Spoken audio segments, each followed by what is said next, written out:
Sé que este mundo no es nuestro hogar. Solo es un campamento. Solo estamos de paso. Pertenecemos a un reino diferente y si escuchamos con atención oiremos el sonido de un ritmo distinto. Marchamos al son de un ritmo diferente. Nuestro reino está totalmente de cabeza. Los primeros son los últimos. Los pobres son ricos. Los pequeños son grandes. Los débiles son fuertes. El siervo es el líder. Y sé todo eso porque viajo por este mundo regularmente y tengo la oportunidad de ver grandes actos de bondad realizados por siervos muy humildes. Veo una valentía enorme. Veo una fe sorprendente.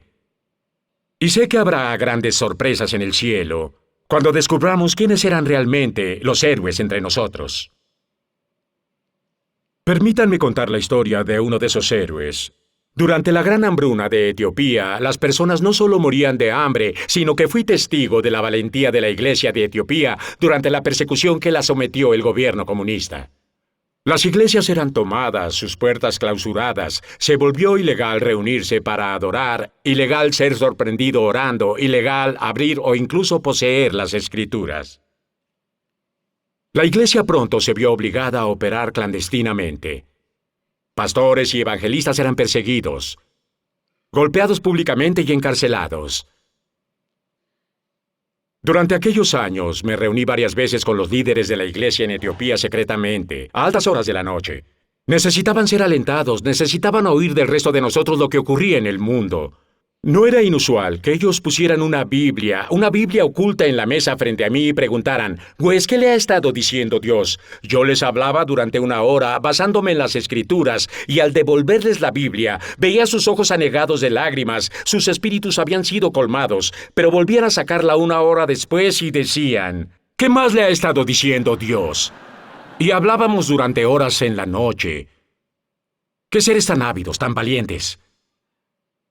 A menudo me pedían que concluyera en oración esas sesiones y al mirar por la habitación veía las heridas, veía los huesos rotos, veía las cicatrices.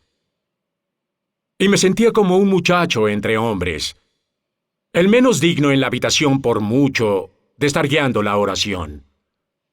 Un día estaba en la ciudad de Sodu, en el sur de Etiopía, y conocí a un notable hombre de Dios, Tadessa Asai, un pastor que no renunció a predicar el Evangelio. Enfurecía a los comunistas, había sido golpeado una infinidad de veces, pero él no renunciaba. Parecía que su especialidad era predicar en funerales, lo cual era ilegal, y los comunistas sabían dónde ubicarlo, porque siempre era él quien oficiaba en los funerales.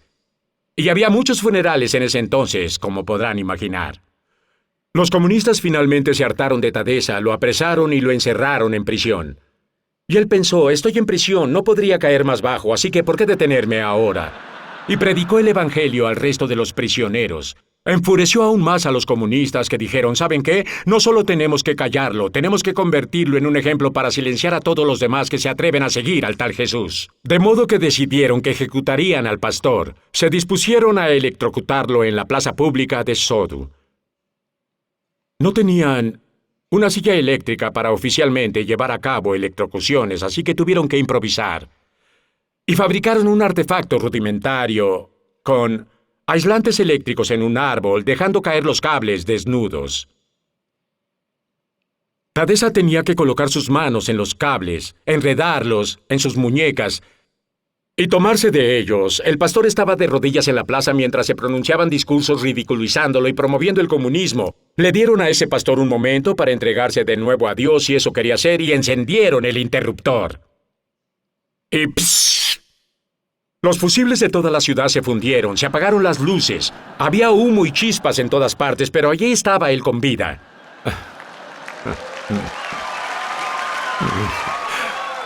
Así que lo levantaron.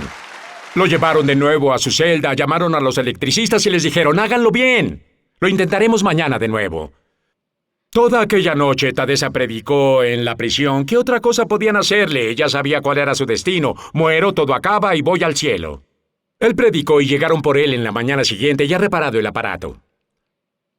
E hicieron la misma rutina, los discursos, arrodillaron al pastor, le dieron un momento para entregarse a su Dios si quería, encendieron el interruptor. ¡Psst! Todas las luces volvieron a apagarse. Lo desataron de los cables en medio del humo y le dijeron, ¡lárguese de aquí! No sabemos qué hacer con personas como usted. Conocí a Tadesa apenas horas después de aquello. Él iba subiendo a una colina lentamente y con dolor yo estaba en la cima cuando lo conocí y dije, Pastor Tadesa, represento a decenas de miles de cristianos americanos que conocen su difícil situación en Etiopía y estamos orando por ustedes.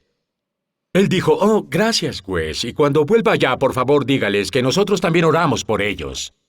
Y le dije, claro que lo haré. Él siguió caminando y pensé, momento, ¿qué hace quien acaba de escapar a la muerte? Le hablé, le pregunté, ¿a dónde va? Y él dijo, no quieren saberlo. Y dijimos, sí queremos saberlo, ¿a dónde va? Y contestó, voy camino a predicar en un funeral.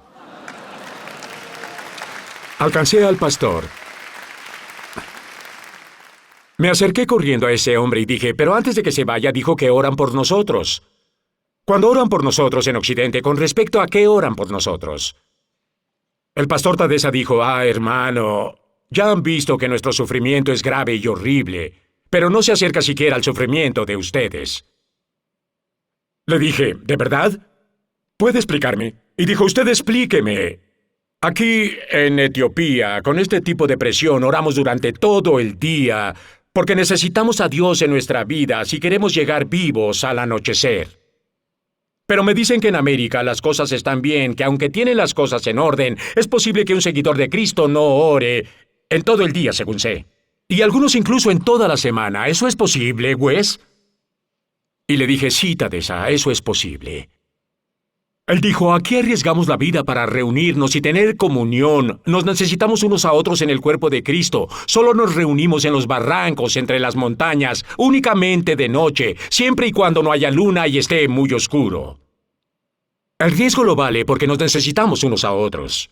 Dijo, pero supe que allá hay una iglesia casi en cada esquina en los Estados Unidos. Ustedes pueden asistir y son libres para adorar. Nadie entra y los arrastra hacia afuera. Nadie los golpea, pero me dicen que en un día soleado, muchos cristianos prefieren ir de, ¿cómo le dicen? ¿Día de campo? Que ir a la iglesia. Y yo dije, sí, tiene razón, hermano, eso también es cierto. Y él dijo, en mi iglesia teníamos un ejemplar de las Escrituras. Alguien lo encontró y entonces yo lo despedacé. Le dije, ¿en serio? ¿Lo despedazó? Él dijo, tenía que hacerlo, distribuí las páginas y mi congregación memorizó ese libro. No debían sorprendernos con él. Así que en los profundos valles en mitad de la noche, cuando estoy predicando digo, necesito Isaías 58. ¿Quién tiene Isaías 58? Y en la oscuridad Isaías 58 se levanta y yo oigo la palabra de Dios desde el corazón de alguien de mi congregación. Dijo, pero supe que en América incluso los no cristianos tienen Biblias que tienen cuantas quieren y los cristianos hasta 7 u 8. Y es posible que algunos pasen el día entero, aunque las tengan en las manos, sin leer esas escrituras. Y que algunos pasan de domingo a domingo sin abrirlas. ¿Es eso posible? Y finalmente dije, ¡basta! Tiene razón, tiene razón. Voy a decírselos y oren por nosotros. Unos años después cayó el régimen comunista. Y los templos le fueron devueltos, después de 17 años, a la iglesia.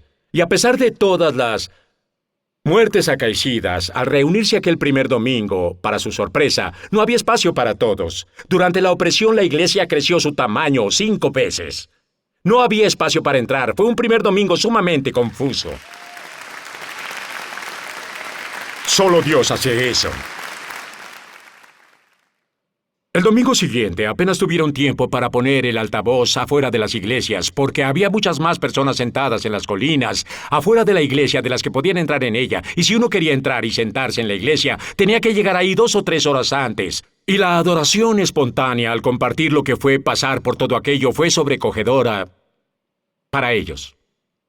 Y Etiopía, debido a la opresión, se dispersó por todo Medio Oriente. Y ahora hay iglesias plantadas en todo Medio Oriente. Ellas son el canal al Medio Oriente, donde yo sostengo que el resto de la historia humana va a ser escrita. Apocalipsis 7.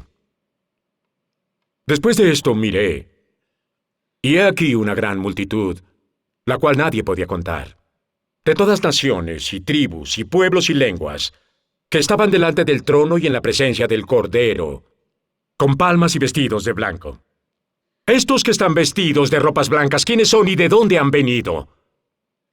Estos son los que han salido de la gran tribulación, y han lavado sus ropas, y las han emblanquecido en la sangre del Cordero.